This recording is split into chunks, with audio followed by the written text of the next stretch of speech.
네, 누가복음 강해 오늘 다 같이 보실 말씀은 누가복음 5장 17절에서 오늘은 20절까지 보시겠습니다. 누가복음 5장 17절에서 20절까지.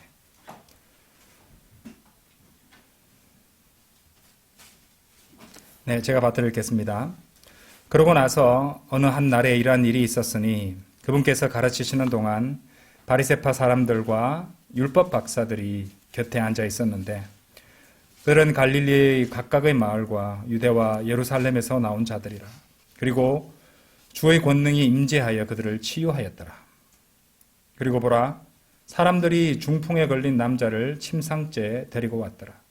그런 다음에 그들이 그를 안으로 데려갈 수단들과 그분 앞에 그를 내려놓을 수단들을 찾았더라. 그런데 무리로 인하여 그들 자신이 그를 안으로 들일 어떤 방법을 발견하지 못하자 그들은 옥상으로 올라갔으며 지붕 덮개를 통하여 예수님 앞 한가운데로 그를 그의 침상째에 내렸더라. 이에 그분께서 그들의 믿음을 보시자 친히 그들에게 말씀하시기를 사람아 너의 죄들이 너에게서 용서되었느니라 하셨느니라. 네, 오늘 드릴 말씀 제목은 가증한 은사주의 신유주의자들, 다소 좀 강한 제목으로 잡아봤습니다. 가증한 은사주의 신유주의자들. 자, 17절부터 보시도록 하겠습니다. 오늘 본문 말씀을 통해서는 제가 세 가지 포인트를 가지고 말씀을 드릴 것입니다. 이제 첫 번째 포인트가 나오는 부분이 이제 17절이에요. 그러고 나서 어느 한 날에 이러한 일이 있었으니 그분께서 가르치시는 동안 바리새파 사람들과 율법 박사들이 곁에 앉아 있었는데 그들은 갈릴리의 각각의 마을과 유대와 예루살렘에서 나온 자들이라.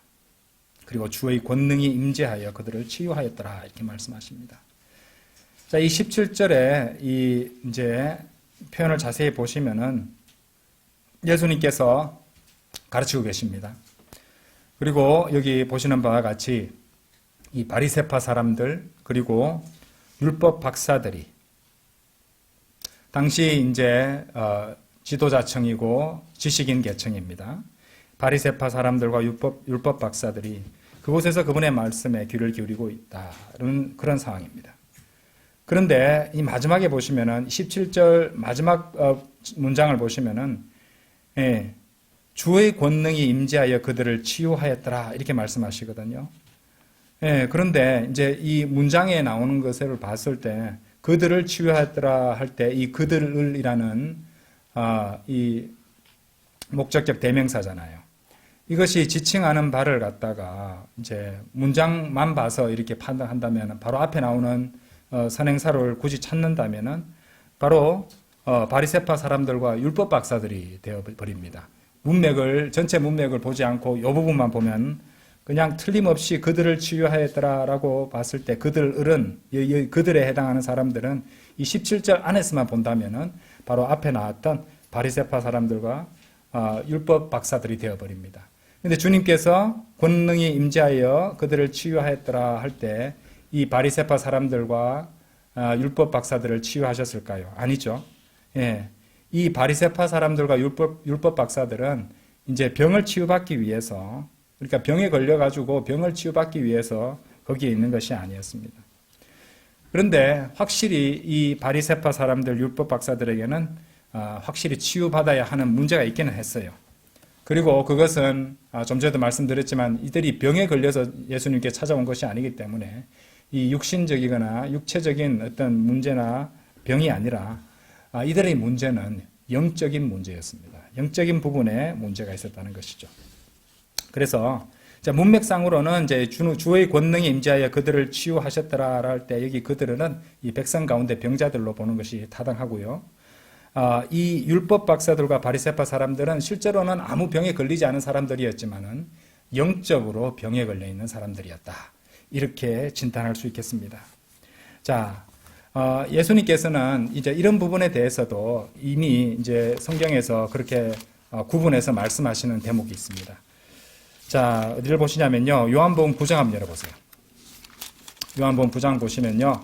여러분들이 제가 이 본문을 읽는 동안에 여기 나오는 이제 9장 39절에서 41절까지죠. 이 부분을 읽는 동안에 여러분이 어떤 진술은 영적인 부분이고 어떤 진술은 육체적인 부분인지 한번 생각해 보시기 바랍니다. 39절에서 41절까지예요.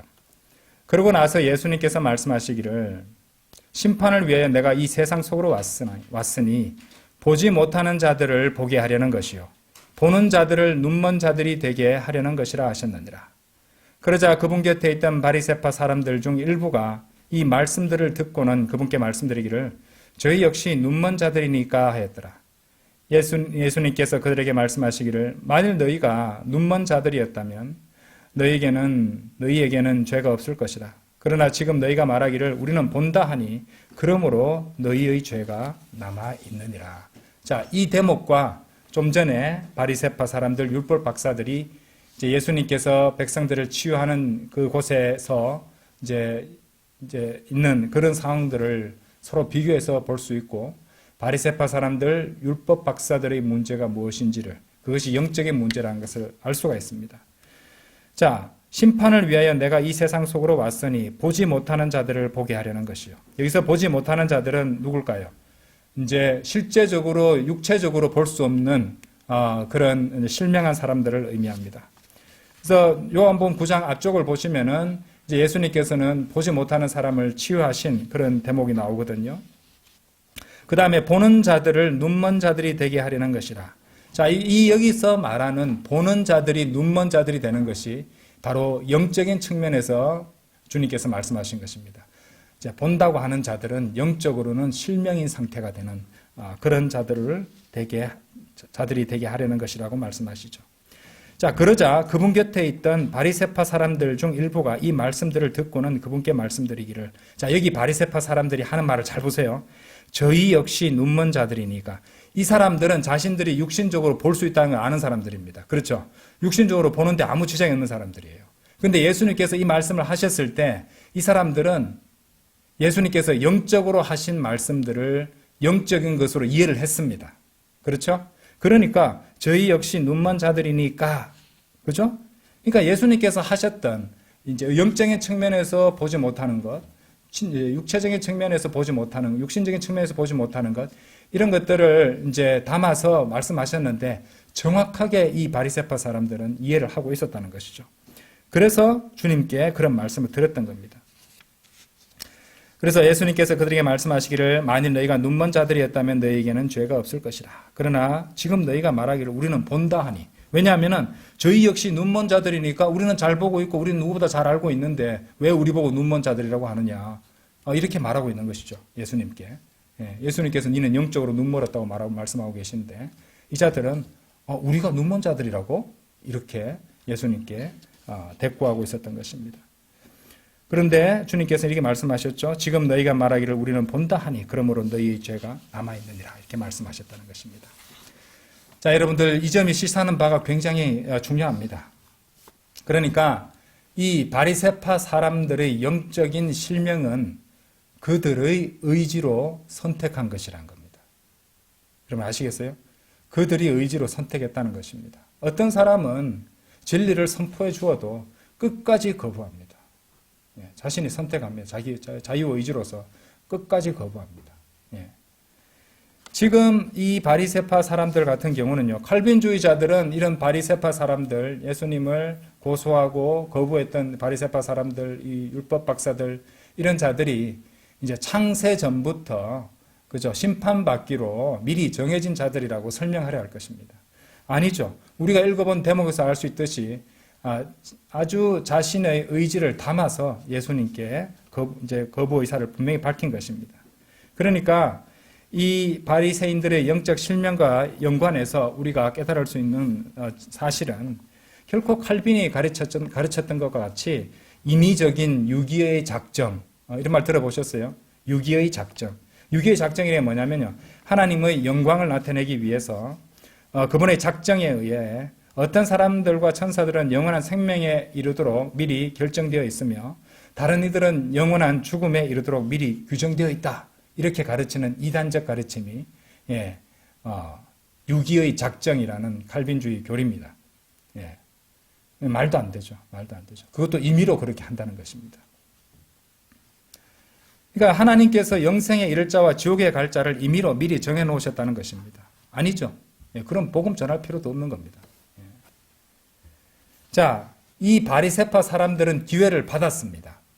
이 사람들은요, 하나님만이 하실 수 있는 그 기적을 표적으로 봤습니다. 하나님만이 하실 수 있는 일을 예수님께서 행하시는 것을 두 눈으로 직접 보고 또 들었던 사람들이었어요. 그런데 그럼에도 불구하고 예수님을 애써 거부하는 데서 그치지 않고 그분을 고소할 구실을 이 혈안에 대해서 찾았던 자들이었습니다. 그렇죠? 두 번째로 이 바리새파 사람들의 이 영적인 실명은요, 이들이 전혀 모르고 완전한 어떤 맹목적인 무지 때문에 초래된 것도 아니었어요. 이 사람들은 머리 좋은 사람들입니다. 이 사람들은 아주 잘 이해하고 있었잖아요. 아까 예수님과의 대화, 요한복음 9장에서 보셨죠? 이들은 예수님께서 그렇게 좀 중의적으로 말씀하셨는데 정확하게 이해하고 있었던 사람들입니다. 뭐 보통 이제 이렇게 잘 이해하지 못하는 사람, 그게 무슨 말이야 하겠지만은 바리새파 사람들은 정확하게 이해하고 있었단 말입니다. 머리도 아주 좋았던 사람이었어요. 그래서 그럼에도 불구하고 육신을 입고 오신 하나님이신 예수 그리스도께서 그분의 표적을 보여주셨음에도 불구하고 우리 앞에서 배웠잖아요. 거기 뭡니까? 어떤 영적인 치유와 물리적인 치유에 대해서 수요기도에서 설명했던 적이 있었죠. 그죠? 그분이 메시아시라는 것을 보여주시기 위해서 표적으로 그랬던 치유를 갖다 보여주셨단 말입니다. 그럼에도 불구하고 이 사람들은 고의적으로 거부했습니다. 예, 그들의 영적인 실명은 그러니까 스스로 초래하고 의도적으로 선택한 그야말로 고의적인 진리에 대한 거부였다 이 말입니다. 진리에 대한 고의적인 거부였다는 것입니다. 여러 해 전이죠. 저희가 요즘은 이제 그 시내 한복판에 그 계림로에서 복음을 전하고 거리 설교합니다만은 여러 해 전에는 이제 황성공원에서 많이 했었습니다. 경주에 황성공원에서 이제 복음을 이제 전하고 제가 거리 설교를 하고 있을 때였어요.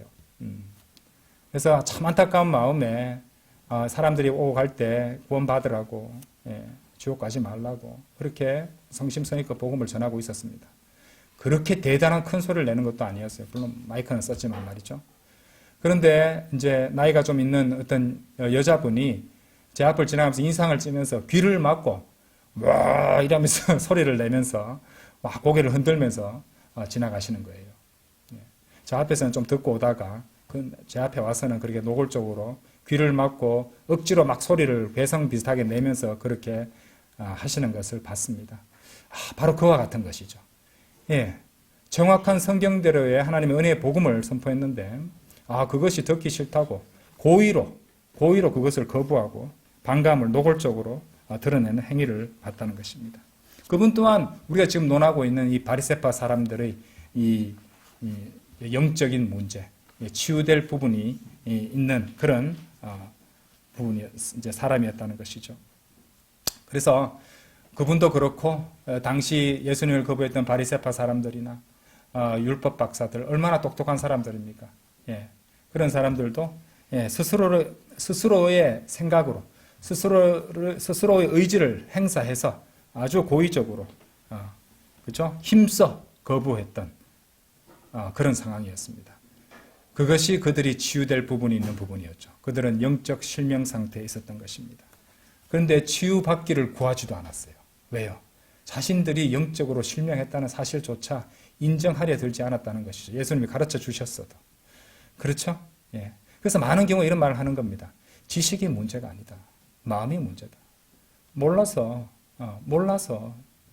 지옥 가는 사람보다 알면서도 거부하여 지옥 가는 사람이 그만큼 또 많을 것이라는 것입니다. 안타깝죠? 자, 다시 누가복음 돌아오셨어요. 자, 누가복음 5장 17절입니다. 17절 거기 보시면은 바리새파 사람들과 율법 박사들이 곁에 앉아 있었는데, 자, 이 부분을 보세요. 이제 여기 뭐가 나오고 있냐면은 율법 박사, doctors of the law, 그죠? 보통 이제 영어 킹제임스 성경에 the law 하면은 율법입니다, 율법. 율법의 박사들이에요. 박사에 대해서 한번 얘기를 하도록 하겠습니다. 이 율법 박사가 이제 누가복음에서는 먼저 등장한 부분이 있었습니다. 누가복음에서는 이 율법 박사가 등장하는 것이 이게 두 번째인데요. 처음으로 등장한 부분이 왜 마리아가 예수님을 이제 명절에 올라갔다가 예수님을 놓쳤던 적이 있었죠. 잃어버렸던 적이 있었습니다. 그때 가보니까 성전에서 율법 박사들하고 있었죠. 누가복음 2장 46절 한번 보세요. 그리고 이러한 일이 있었으니 3일 후에 그들이 그분께서 박사들 가운데서라고 하시죠. 박사들, 율법 박사들입니다. 성전 안에 앉아 그들의 말을 듣기도 하며 그들에게 질문을 묻기도 하시는 것을 발견하였더라. 그죠?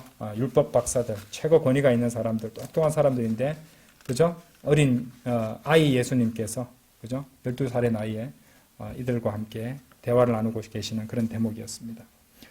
자, 여러분들 사도 바울, 신약 성도들 중에서 가장 위대한 성도들 가운데 한 명이라고 이제 손꼽아지는 사도 바울을 훈련시킨 사람도 박사였습니다. 율법 박사였는데 이름이 가말리엘이라는 사람이었어요. 들어보셨어요?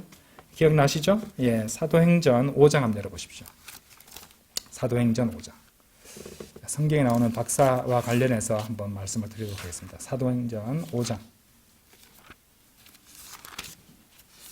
사도행전 5장 34절. 그때 공회 가운데 한 명이 거기에서 일어섰으니 가말리엘이라는 이름으로 불리는 바리새파 사람이며 율법 박사로서 모든 백성 가운데 명망 있는 자였더라. 아주 이름나고 존경받는 사람이었어요. 그리하여 그가 사도들을 잠깐 밖에 두도록 명령하였고 하고 얘기가 나오고 있습니다. 자, 사도 바울이 가말리엘 이 박사에 대해서 언급하는 대목이 사도행전 22장에 나옵니다. 한번 가볼까요? 이 명망 있고 이제 최고 율법 박사로 일컬어지는 이 사람과 사도 바울의 관계는 이를테면 스승과 제자, 선생과 제자 입장이었겠죠. 관계였겠죠. 사도행전 22장 3절 보세요. 나는 진실로 유대인으로서 실리시아의 도시인 타르수스에서 태어났으며 그럼에도 이 도시에 있는 가말리엘의 발치에서 조상들의 율법의 완전한 생활 양식에 따라 가르침을 받은 사람이요. 당신들 모두가 이날 그러한 것과 같이 하나님을 향하여 열심히 한노라. 열심히 한노라. 근데 이제 잘못된 것에 열심을 내고 있었죠. 당시 바울은 말입니다. 자, 어쨌든 이렇게 이 바울을 훈련시켰던 사람도 율법 박사였어요. 그렇죠? 그리고 이제 이 가말리엘이 바리새파 사람들이었다고 그랬잖아요. 이 바리새파 사람들은요, 이제 쉽게 말해서 이스라엘 민족의 성경 교사들이었습니다. 그러니까 이제 존경받는 위치고 지도하는 입장이었던 것이죠. 그리고 이제 당시에는 이 바리새파 사람들 성경 교사에 이제 가르치는 그 성경 교사에 있어서는 세 가지, 오늘날로 따지면 세 가지 학위 수준이 있었어요. 그 세 가지가 뭐냐면요, 라브라고 하는 것과 여러분 잘 아시는 랍비, 그리고 라파크, 라브, 랍비, 라파크 세 개가 있었어요. 라브, 랍비, 라파크. 그리고 이 라파크가 율법 박사에 해당하는 학위였습니다. 여기에서 오늘날 보시면은 이제 이 세 단계 학위가 이제 수준이 나오잖아요. 이를테면 대학교 학위 같은 데는 학사 학위, 석사 학위, 박사 학위가 있잖아요. 예, 그것이 바로 이 이제 라브, 랍비, 라파크 여기서 유래했다고 합니다. 뭐 직업 분야에서는 도제, apprentice라고 하죠. 장인, journeyman이라고 합니다. 그리고 거장, master 이렇게 세 가지 수준이 있다고 해요. 오늘날 박사학위를 받는 거 굉장히 어렵습니다. 그렇죠? 학부 4년을 공부하고 나서 또 졸업하고 나서도 최소 5, 6년은 더 공부해야 된다고 합니다. 예. 그러니까 대학 과정을 마치고 나서 석사 2년 하고 또 박사도 3년이나 4년 또는 더 준비해야 될 때도 있다고 한다는 것이죠. 그동안에 석사 이제 학위 논문도 써야 되고 박사 학위를 위해서도 논문을 하나 더 써야 됩니다. 보통 논문 쓰는데 모르긴 해도 한 1년 정도 걸리기도 한다고 그래요. 그렇죠? 기독교 대학이나 이 종교 교육기관에서 박사 학위를 받으려면요, 헬라어라든지 히브리어라든지 번역할 수 있는 수준으로 이제 그런 능력을 갖춰야 되고, 뭐 이제 적어도 표면상으로는 그 언어를 한 개 더 할 줄 알아야 됩니다. 성경과 관련해서. 그런데 러크만 박사님에 따르면은 신학 박사 학위를 가진 사람들 중 많은 목사들이 실은 명예 박사가 많다고 합니다. 뭐 미국이 그런데 우리나라도 마찬가지겠죠. 그러니까 그 말은 무슨 말이냐면 어떤 교육기관에서 돈을 내거나 또는 그 대학교를 지원한다는 조건으로 이제 그 명예학사 학위를 준다는 것이죠. 그러니까 열심히 공부하고 노력해서 얻어야 되는 그런 학위를 갖다가 그렇게 그런 조건으로 얻게 된다는 것입니다. 뭐 명예학사야, 명예박사야, 뭐 돈만 주면 받는다 이런 말도 있는데 어쨌든 간에 이제 너무도 박사가 많으니까 미국의 바이블 빌리버 어떤 사람이 이런 농담을 했다고 합니다. 아, 우리 교회에 이렇게 박사가 많은 걸 보니 하나님께서 어디 아프신 것임에 틀림없어. 뭐 이런 말인데 우리는 이제 잘 이해가 안 되잖아요. 왜냐하면 박사를 영어로 닥터라고 하니까요. 닥터가 이런 넘쳐나는 거 보니 하나님께서 어디 몸이 좀 아프신가 봐. 이런 식으로 비꼬았다는 겁니다. 그렇죠? 자, 여러분들 훌륭한 바이블 빌리버 사역자였죠. 레스터 롤로프 목사님은요. 이제 평생 동안 대학들이 명예학사 학위를, 명예박사 학위를 주겠다고 그렇게 몇 번이고 제안을 했는데 거부했다고 합니다. 자, 거부하시면서 하셨던 말씀이 이런 말씀 하시다 그래요. 나에게 박사 학위를 주는 것은 마치 양파 위에 휘핑크림을 올리는 것과도 같다. 별로 안 어울리죠, 그죠? 예, 달콤하고 감미로운 휘핑크림을 갖다가 매운 양파 위에 올리는 것 같다. 안 어울린다는 말입니다. 자기한테는 어울리지도 않고 필요하지 않다는 그런 뜻이었겠죠. 그런데 여러분, 제가 지금 이제 어떻게 잘못 오해하시는 마십시오. 박사 학위가 있는 바이블 빌리버 목사님들과 사역자들을 폄하하거나 뭐 거기에 대해서 어떤 다른 의도로 하는 말씀이 전혀 아닙니다, 지금 제가 이 문맥에서 무슨 문맥에서 나왔습니까? 율법 박사들, 예수님을 거부하는 율법 박사를 얘기하는 과정에서 나왔던 것이죠. 그렇죠? 예, 주님께서 원하시면은 그 박사 학위가 반드시 필요하다고도 봅니다. 예, 제가 들은 말인데 어떤 박사님이 얘기해 주더라고요. 박사들은 박사 얘기가 아니면 안 듣습니다.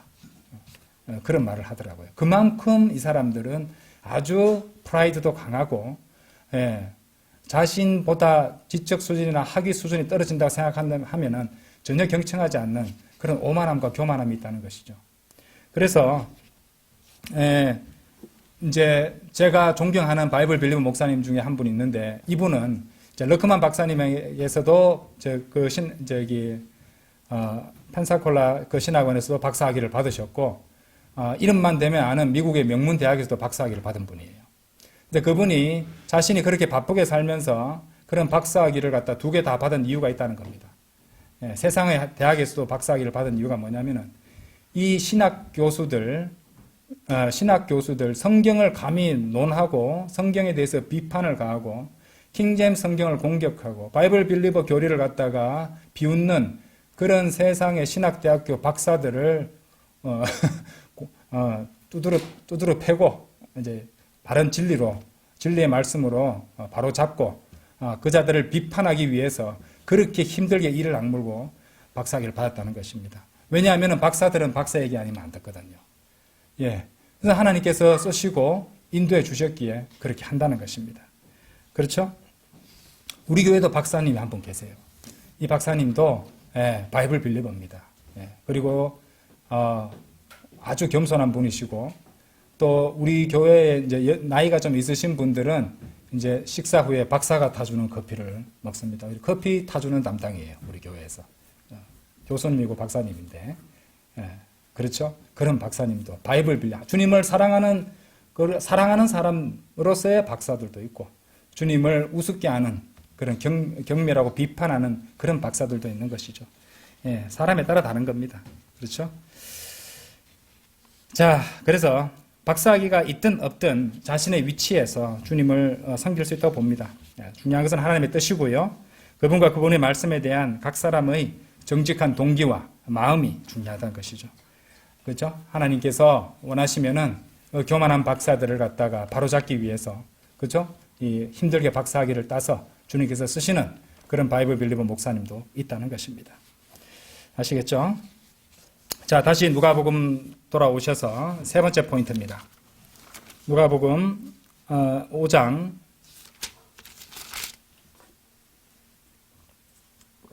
18절 19절이에요. 그리고 보라, 사람들이 중풍에 걸린 남자를 침상째 데리고 왔더라. 그런 다음에 그들이 그를 안으로 데려갈 수단들과 그분 앞에 그를 내려놓을 수단들을 찾았더라. 그런데 무리로 인하여 그들 자신이 그를 안으로 들일 어떤 방법을 발견하지 못하자 그들은 옥상으로 올라갔으며 지붕 덮개를 통하여 예수님 앞 한가운데로 그의 침상째 내렸더라. 자, 이 장면, 유명한 장면이죠. 중풍에 걸려 침상에 누워있는 남자가 이 네 사람의 친구들에 의해서 예수님께로 오게 되는 그런 장면입니다. 예수님의 일대기를 담은 그 영화에서도 제가 어릴 때 봤던 영화의 기억이 있습니다. 그렇죠? 이 18절에 나오는 침상, 영어로 bed라고 되어 있죠. 24절에서는 couch라고 단어가 바뀌고 있습니다.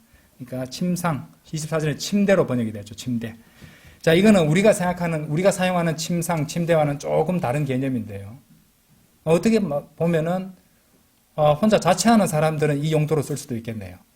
이 침상, 이 침대는 어떤 용도로 쓰는 것이었냐면은 이 중동 사람들이 그 위에 비스듬하게 이제 걸터 앉아가지고 비스듬하게 이렇게 앉아가지고 누운 것도 앉은 것도 아닌 그런 자세 있잖아요.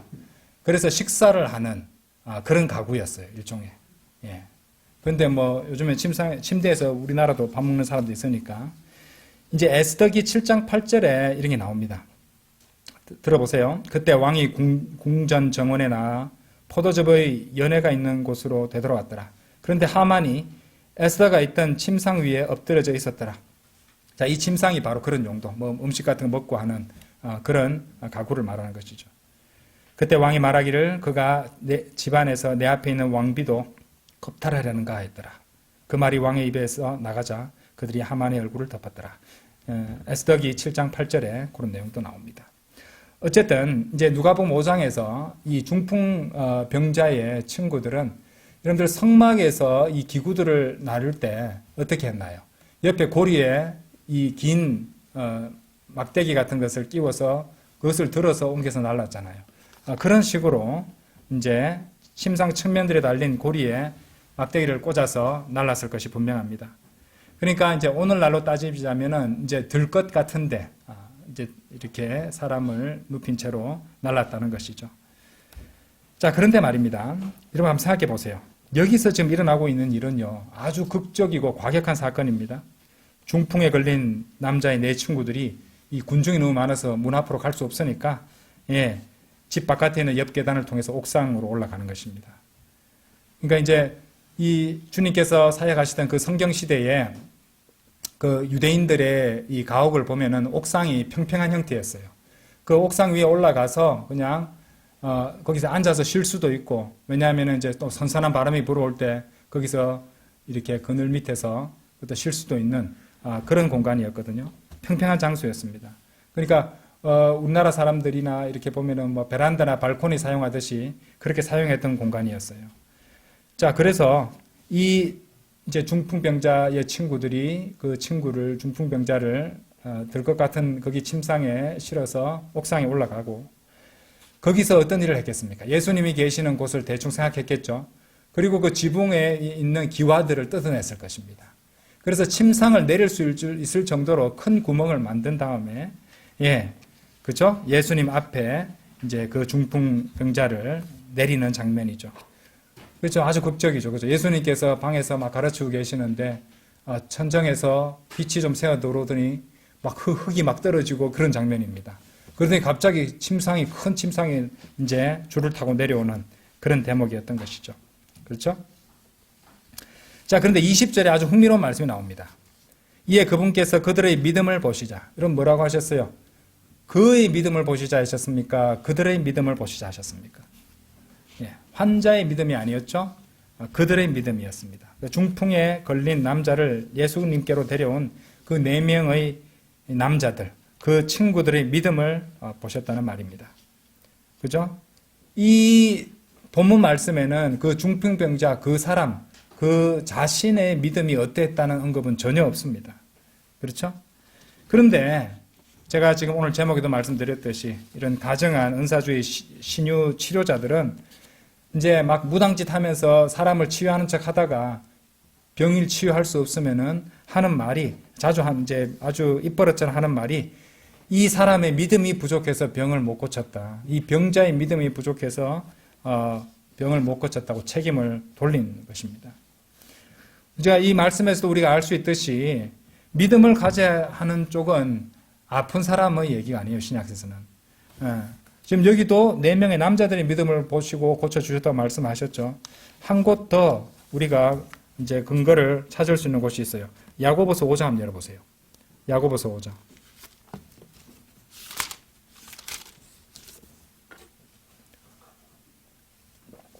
야고보서 5장 14절 15절 14절 15절 너희 가운데 누군가 병들었느냐? 그는 교회의 장로들을 초청할지어다. 그리고 그들은 그에게 주의 이름으로 기름을 부으며 그를 위하여 기도할지어다. 그리하면 믿음의 기도는 자, 그럼 제가 묻겠습니다. 이 믿음의 기도는 누구의 믿음입니까? 기도하고 있는 쪽은 병자가 아닙니다. 여기서. 그렇죠? 장로들이 기도하잖아요. 장로들의 믿음입니다. 장로들의 믿음의 기도를 말하고 있는 거죠. 믿음의 기도는 병든 자를 구원할 것이요 주께서 그를 이렇게 세우실 것이라. 그리고 성령 그가 죄들을 범하였어도 그것들이 그에게서 용서될 것이라 이렇게 말씀하십니다. 그렇죠? 이 일이 바로 20절에서 일어나고 있는 일입니다. 친구들의 믿음을 보시고 예수님께서 그 간절함을 보시고 예수님을 치유해 줄 수 있는 분이라고 믿었겠지요. 그래서 그렇게 이 사람들도 점잖은 사람들이었을 것 아닙니까? 그렇게 막무가내로 멀쩡한 집을 뜯어내는 사람이 아니었어요. 한번 생각해 보세요. 그 심정을. 이 중풍병자를 치유시키고 싶은 저분은 참으로 내 친구의 병을 고쳐줄 수 있는데 나 너무 죄송하지만 나중에 내가 변상하면 되니까 친구들아 우리 이 사람을 위해서 저 믿음 고쳐주실 수 있는 분께로 이 친구를 데려가자. 그래서 간절한 마음으로 그렇게 경우에 어긋나는 짓을 하고 있었던 것입니다. 그런 것들을 감수할 정도의 믿음이었다는 것이죠. 그렇죠? 그리고 이 장로들의 믿음의 기도가 바로 그런 기도였다는 말입니다. 그렇죠? 예, 장로는 목사잖아요. 자, 그래서 이 중풍에 걸린 그 사람은 그의 친구들의 믿음에 기반하여 치유를 받았고 그의 죄들도 용서받을 수 있었다는 것입니다. 러크만 박사님의 이제 일화를 한 가지 소개하겠습니다. 목사님께 존 홀이라는 친구가 있었다고 해요. 이 존 홀이라는 이제 형제는 거기 장애인이라서 휠체어를 타고 다녀야 했던 그런 형제였다고 합니다. 근데 이 사람은 참으로 주님을 사랑하는 바이블 빌리버였는데 이제 그 당시 러크만 목사님이 이렇게 사역을 할 때 좀 시간적 여유가 있어서 이런 은사주의 집회가 어떤 것인지 그 장애인인 존 홀이라는 형제와 함께 몇 번씩 찾아가서 한번 그것을 관찰한 적이 있었다고 합니다. 신유 집회를 갖다가 찾아가서요. 그래서 막 그 사람들이 비성경적으로 하는 것을 비꼬고 또 비웃기도 하고 웃기도 하고 이렇게 해서 왜냐하면은 정말로 이 믿음 치료사라고 하는 자들이 가짜고 사기꾼들이니까 너무 기가 찼을 거 아닙니까? 그런데 한 3번 정도 가더니만은 존 홀이라는 형제님이 러크만 목사님한테 미안하지만 형제 더 이상 거기는 못 가겠네. 왜? 이 자들이 어떻게 하는지 우리가 잘 알아야 되지 않을까? 한 번 더 가보자 이랬는데도 못 가겠다고 했다는 것이에요. 왜 그런가라고 물어봤더니만은 더 이상 견딜 수 없다는 겁니다. 무슨 말이냐? 그러니까 존 홀이라는 형제님은 이제 바이블 빌리버로서 성경에 대해서도 알고 이 바른 교리도 알고 있었는데 자신이 휠체어에 있다 보니까 이 가짜 신유 치유자들이 믿기만 하라, 믿으면 모든 것이 가능하다. 이렇게 막 노래를 부르면서 사람들의 감정을 고조시키고 있는 모습을 볼 때마다 막 당장 휠체어에서 일어나고 싶은 그런 충동을 막 이제 느꼈고 그것을 참느라 온몸이 막 땀으로 흠뻑 젖을 정도였다는 것입니다. 자신이 그렇게 몸이 불편하니까 그리스도인이고 진리도 알고 있는 상태지만은 그 자신의 그런 아픈 부분을 가지고 그런 식으로 사람들을 선동해서 돈을 버는 자들이 그 존 홀이라는 형제님의 그렇게 괴롭게 만들었던 것입니다. 왜냐하면은 마치 될 것 같이 얘기하니까 신랑 같은 희망을 가지고 나도 일어설 수 있는 거 아니야? 이런 생각을 했다는 것이죠. 그렇죠? 그래서 러크만 목사님은 누가복음 주석서에서 읽으면서 저는 놀랐는데 굉장히 강력한 부정적인 용어들을 써서 뭐라고 명했냐면은 그런 불구자들을 속여서 이익을 취하는 은사주의 가짜 사기꾼들 같은 더럽고 부패하고 저열하며 하나님께 버림받고 막이 들린 악당들도 없을 것이다. 이렇게 아주 강력한 비판을 기록해둔 걸 본 적이 있습니다. 이 준비하면서 말이죠. 그러니까 너무도 가증한 자들인 것이에요. 예, 병에 걸리고 이 의사 저 의사 이 약 저 약 다 써봐도 치유되지 않는 사람들은요. 예, 물에 빠진 사람 지푸라기 잡는 심정으로 그런 신유 치료자까지 찾아가기 마련입니다. 그런 그 사람들의 이 가슴 아픈 그런 상황인데 처한 사람들인데 그런 간절함을 갖다가 이용해서 더욱 큰 상처를 주고 그 사람들의 돈을 빼앗는 마귀 같은 자들이죠. 마귀 같은 자들입니다. 미국에는요, 그런 유명한 사람이 오랄 로버츠, 캐서린 쿨만, 로버트 틸톤, 베니 힌, 이런 자들이 바로 그런 대표적인 자들이라고 합니다. 이런 베니 힌이라는 사람 이름 들어보셨죠? 이 자는요, 2011년에 국내에 내한해서 금난교회, 순복음교회, 이런 등지에서 은사주의 집회를 열었던 자이기도 합니다. 우리나라에도 은사주의 가짜 무당들 많죠. 누군지 이름 말할 필요도 없습니다. 다 아는 사람 다 압니다. 그런 무당들이 있다는 것이죠. 무식한 무당들이. 마귀 들린 자들입니다. 자, 또 다른 일화도 하나 소개해 드릴게요. 90년대에 이제 은사주의자들의 그런 어떤 광란이라고 하죠. 그런 집회들이 그 브라운스빌 하나님의 모임 집회 같은 이런 집회들이 굉장히 많았다고 합니다. 거기에 이제 시골 출신의 한 농부가 아이스박스를 한 개 들고 찾아간 일이 있었다고 그래요. 거기에 이제 그 전도사가 이제 그 부흥 집회를 인도하고 있던 전도사가 스티븐 힐이라는 사람이었고요. 목사는 킬 패트릭 목사였다고 하는데 어떤 일이 있었냐면은 이 스티븐 힐이라는 사람이 언론에다 대고 우리 집회를 통해서 죽었던 사람이 다시 일어났다. 죽은 사람이 다시 살아났다고 아주 막 이제 엄청나게 광고 홍보를 했다는 말입니다. 그런데 그때 이 시골 농부가 자신의 갓난 아이가 죽었나 봐요. 근데 그 언론 보도를 보고 이 사람이 안 되겠다. 내 사랑하는 아이가 죽었는데 이 아이를 살려보겠다. 그래서 어떻게 했냐면은 아이스박스에 얼음을 넣고 그 어린 아기의 시체를 거기에 담아서 먼 거리를 운전해가지고 그 집회를 찾아갔다는 겁니다. 그래서 나의 죽은 사랑하는 아이를 살려달라. 그렇게 간절하게 얘기를 했는데 살릴 수 있나요? 당연히 살릴 수가 없죠. 아무리 어떤 짓을 해도 애가 일어나지 않자 이 스티븐 힐이라는 전도사와 킬 패트릭 목사는 이렇게 말했다고 합니다. 결국 이렇게 실토했다고 그래요. 이건 제가 얼마 전에 영적 치유와 물리적 치유에서 말씀드렸던 그 진리입니다. 우리가 한 말은 하나님께서 물리적으로 죽은 자를 살리신다는 것이 아니었습니다. 그것은 영적으로 죽은 자를 살리신다는 말이었어요. 그제서야 그런 말을 하더라는 겁니다. 그렇게 해서 사람들을 불러가지고 돈을 끌고 자신들이 죽은 사람을 살릴 수 없으니까 그런 뻔뻔스러운 그런 핑계를 댔다는 것입니다. 그렇죠? 참으로 뻔뻔스럽게 그지없는 거짓말쟁이들이 아닐 수 없습니다. 그렇죠? 영적 치유와 물리적 치유에 대해서 말씀드렸죠. 그렇죠? 자, 그리스도인도 몸이 아프고 몸에 병이 걸렸을 때 치유를 위해서 주님께 기도할 수 있습니다. 그리고 주님께서 우리를 치유시켜 줄 수도 있습니다. 지금 우리가 제가 말씀드렸잖아요. 이 시대, 이 은혜 시대에 예수님께서 공생의 사역 기간 동안에 그분이 메시아심을 보여주기 위한 그런 표적으로서의 기적적인 치유는 현재 없습니다. 장차 드러나게 되겠지만 지금 현재는 없어요. 이 교회 시대는 없습니다. 다만 우리는 주님께 기도드리고 우리가 좋은 의사를 만나도록 좋은 치료법을 만나도록 주님께 기도드리면서 또 치료가 잘 되도록 좋은 의사를 만나도록 그렇게 해서 건강을 회복하고 주님께서 우리의 병을 낫게 해줄 수도 있다는 것이죠. 때로는 주님께서 기적적으로 그런 이제 표적으로서의 기적이 아니라 우리가 병에 걸려가지고 고생하다가 그 단축시켜 주실 수도 있고 또 잘 회복되게 해주실 수도 있다는 것입니다. 하지만 은사주의자들이 말하듯이 그런 치유, 그런 신유 같은 그런 것들은 없다는 것입니다. 결코 그런데 속아서는 안 된다는 것이죠. 자, 이것이 뭡니까? 결국에는 이 영적 치유와 물리적 치유에서 설명드렸듯이 영적인 것과 물리적인 것을 구분하지 못하는 데 있었습니다. 맞죠? 결국에는 나누지 못하는 것이에요. 그죠? 이 우리 세대적 진리를 믿는 바이블 빌리버들은 바르게 나누는 사람들입니다.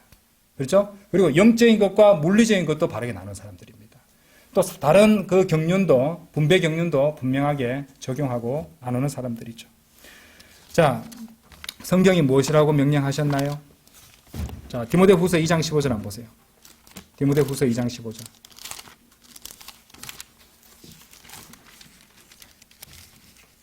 진리의 말씀을 바르게 나누어 너 자신을 하나님께 인정받은 자로서 부끄러워할 필요 없는 일꾼으로서, 자, 그 다음 뭐라고 했습니다. 나타내도록, show입니다. show. 나타내도록 공부하라고 명령하셨습니다. 그렇죠? 예. 자, 이것은 우리 모두가 해야 될 일입니다. 우리 바이블 빌리버라면 더더욱 해야 되죠. 진리의 말씀을 어떻게 해요? 바르게 나누라는 겁니다. 그렇죠? 아까 우리가 요한복음 9장 말씀에서도 어떤 것은 영적인 것이었고 어떤 것은 물리적인 것이었잖아요. 이런 것들을 제대로 나누지 못하면은 어떻게 어떤 일이 발생하는지 아십니까? 영적인 것을 이제 물리적인 것으로 나눠버리고 비유적인 것을 문자적인 것으로 해버리면요. 어디에 빠진지 아십니까? 이단에 빠지는 것이에요. 이단 교리가 만들어지는 것입니다. 그래서 성경은 바르게 나누라고 하는 거예요. 바르게 나누. 그리고 어느 한 구절에만 침잠하지 말고 성경 기록들과 함께 비교하면서 그렇게 공부해야 된다는 것이죠. 그래서 바르게 나누어 공부해서, 그죠? 하나님께 인정받은 자로서 부끄러워할 필요 없는 일꾼으로서 나타내야 됩니다. 나타내라는 말이 또 어디 나온지 아십니까? 예. 자, 여기서는 show라는 단어지만은 표준 킹제임스 성경 한글 표현으로 나타내라는 표현이 나오는 성경 구절이 하나 더 있습니다. 빌립보서 2장 12절입니다.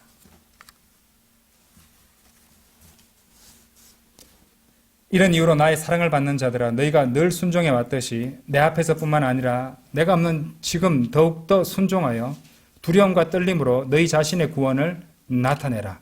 구원을 이루라가 아니었죠. work out이었습니다. work out. 그죠? 예. 그러니까 우리가 진리의 말씀을 바르게 나누어서 하나님께 인정받고 부끄러워할 필요 없는 일꾼으로서 나타내야 된다 그랬잖아요. 그렇죠? 자, 우리가 나타내야 될 것은 그것도 그렇지만은, 자, 우리 안에 이루어진 구원을 밖으로 나타내야 되는 거예요. 밖으로. 예수 그리스도의 죽음, 장사, 부활에 걸맞는 생활 방식으로 살아가면서 그것을 나타내야 된다는 것입니다. 그렇죠? 왜 그렇습니까? 왜 그렇습니까? 우리 안에서 이미 구원은 이루어졌습니다. 그렇죠? 우리 안에서 이루어진 구원을 밖으로 나타내고, 그것을 할 수 있는 방법은 13절에 나와요. 이는 너희 안에서 역사하시어 그분의 선한 기쁨에 속한 것에 뜻을 두게 하시고 행하기도 하시는 분은 하나님이시기 때문이다. 그래서 우리는 우리 안에 내주하시는 성령님께 순종해서 성령님을 따르는 삶을 살아가는 것입니다. 그리고 당연히 하나님의 말씀을 바르게 나누고, 주님께서, 성령님께서 지혜 주시고 명철을 주시고 분별력을 주시고 지식을 주시고 잘 깨달을 수 있게 해주신다는 것입니다. 그렇죠? 예. 그것이 바로 그리스도인의 삶이라는 것입니다. 그래서 이렇게 영적인 거, 물리적인 거, 뭘 합니까 사람들이? 성경 말씀 제대로 공부 안 하면 아무것도 모르는 거 맞습니다. 그렇게 무지하게 종로로 타고 시간과 돈